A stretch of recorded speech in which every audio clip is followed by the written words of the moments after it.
Hey, everybody, John Granato from the bench. I'm on mornings on ESPN 97.5 and 92.5, and that's Josh Jordan. He is the editor of Sports Map, and also he is on Moneyline, which is on weekends on ESPN 97.5 and 92.5. Hey, Josh, this weekend was the 5th year anniversary of Mike Fiers blowing up on AJ Hinch. He was pulled in Oakland. He'd given up 6 runs in 3 2/3.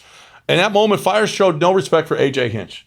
The following year, when the sign stealing started, Hinch was unable to stop his players from using the system. We know that. He said that. He was unable to do it. Then in 2019, he got defensive with a reporter who asked about the cheating, and he said, well, tell someone to put their name on it, and we'll talk about it. Well, Mike Fiers did that offseason. So while Fiers is getting all the hate, I've been saying this for a while. AJ is the one that really deserves a lot of blame for this. How come he didn't have control of that locker room? That's an issue, right? I mean, everybody, they really loved AJ and that personality and that calm demeanor, but maybe the leadership was lacking a little bit. Obviously, Fiers felt very comfortable just screaming at him in front of all his other teammates. And then, the sign stealing thing, he didn't stop it. We know he busted some monitors, but he didn't follow up on that. And you have to wonder if he's a little passive, AJ Hinch, and maybe Luno was the heavy, was the real muscle behind the whole thing. But Hinch has to take some blame for this. Well, he also benefited, maybe it was like, you guys stop that over there and then we're going to win a World Series. It's great. But listen, he should have taken hold of that club. Jose Altuve, and I've been saying this for a while now, I'm a little disappointed because he's a leader in that clubhouse, even though Beltran was so well respected, and it was Beltran that brought this whole thing on, was saying, hey, you guys are way behind and let's do this. And Alex Cora was involved and he was doing it as well. It's still Jose Altuve was the leader in that clubhouse, and he should have gotten a hold of it. He didn't like it. We know he didn't like it, and he didn't show enough grit, enough fortitude to tell everybody to stop. And to me, that's one of the most disappointing things. It is, because from all the studies and facts that we've heard, Altuve didn't really use it. It wasn't something that he wanted to do, so you would have liked to have seen that.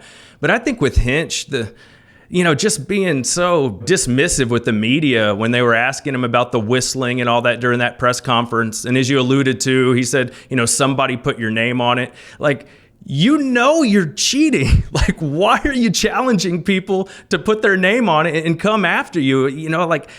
I just that wouldn't have been the way I would have handled that. Yeah, I don't believe, that no one could have stopped this thing. I think if those guys had stepped up and showed more balls, that it would have stopped. It definitely would have stopped. Now, maybe they wouldn't have won a World Series, but it would have stopped.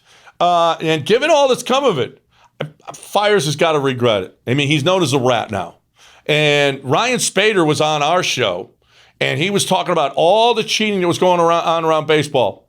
That afternoon, he rescinded everything and said, I'm sorry, I didn't mean it, because he got a call from somebody that said, let's go. Okay, what are you doing here? And I don't know if he got scared, but he certainly did not have the same kind of intensity. And actually, he rescinded everything that he sent it.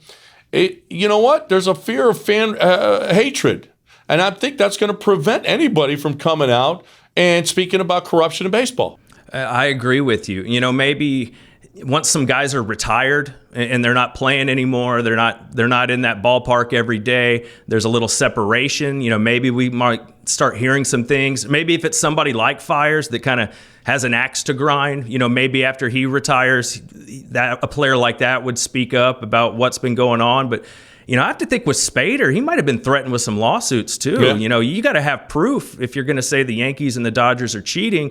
And, clearly he had some unnamed sources, but, it wasn't enough to where he felt comfortable to stick with what he said. He backtracked. I could certainly see that coming from Major League Baseball. They're protecting the Yankees. Where's the letter that the judge was supposed to open, which is going to hurt? The Yankees are claiming that it's going to hurt their reputation. Well, no, duh. If you were cheating, the Astros are proven that it's going to hurt your reputation. So, yeah, I could certainly see Major League Baseball coming after Spader and saying, oh, you prove it, otherwise we're suing you. Well, he's not going to do that. And I could certainly see the league not wanting all of the cheating coming out because they got their one scapegoat. They've got the Astros, and they don't want the Yankees and the Red Sox and the Dodgers to be hated like the Astros are hated. That's for sure. No doubt about it. And notice nobody ever brings up the Apple Watch stuff. It's like it never happened. Well, it's not I don't know if you heard, Josh. It's not as egregious. Nothing is as egregious as the murder the Astros committed when they were stealing signs. So that's the most egregious, and everything else is jaywalking.